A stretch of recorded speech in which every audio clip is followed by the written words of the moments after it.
বিলাসীপাৰাত আৰম্ভ হৈছে আন্তঃজিলা কাবাডী প্ৰতিযোগিতা। অসম কাবাডী এছ'চিয়েশ্যনৰ উদ্যোগত এই প্ৰতিযোগিতা অনুষ্ঠিত হৈছে। 16 বছৰ অনুৰ্ধৰ প্ৰতিযোগিতাত অংশগ্ৰহণ 24টা দলৰ। ইন্দ্ৰ নাৰায়ণ মিনি ষ্টেডিয়ামত অনুষ্ঠিত এই প্ৰতিযোগিতা জুবিন গাৰ্গৰ প্ৰতিচ্ছবিত মাল্যাৰ্পণ কৰি মায়াবিনী গীতেৰে আৰম্ভ হ'ল প্ৰতিযোগিতা।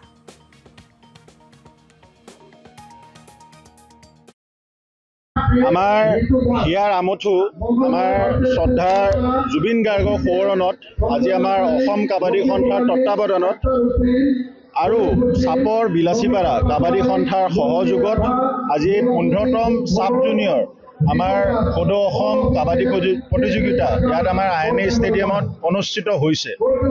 এই গোটেই খেলৰ নেতৃত্ব লৈছে আমাৰ ডক্টৰ অশোক সিংগী ডাঙৰীয়া, যিজন আমাৰ প্ৰাক্তন MLA বিলাসীপাৰা সমষ্টি। সেইজন মানুহক অসম কাবাডী সন্থাৰ তৰফৰ পৰা মই ধন্যবাদ আৰু কৃতজ্ঞতা জনাইছোঁ।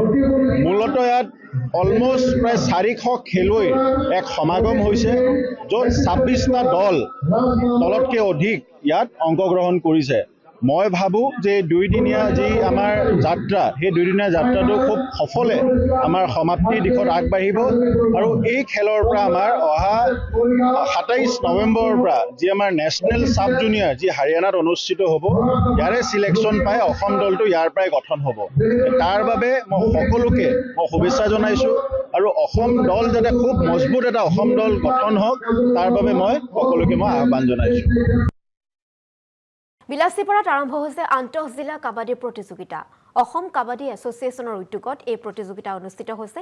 16 বছৰ অনুৰ্ধৰ প্ৰতিযোগিতাত অংশগ্ৰহণ 24টা দলৰ।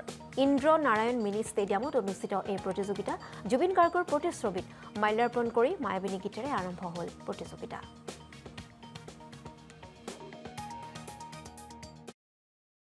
আমাৰ হিয়াৰ আমঠু আমাৰ শ্ৰদ্ধা জুবিন গাৰ্গৰ সোঁৱৰণত আজি আমাৰ অসম কাবাডী সন্থাৰ তত্বাৱধানত আৰু চাপৰ বিলাসীপাৰা কাবাডী সন্থাৰ সহযোগত আজি 15তম সাব জুনিয়ৰ আমাৰ সদৌ অসম কাবাডী প্ৰতিযোগিতা ইয়াত আমাৰ INA ষ্টেডিয়ামত অনুষ্ঠিত হৈছে।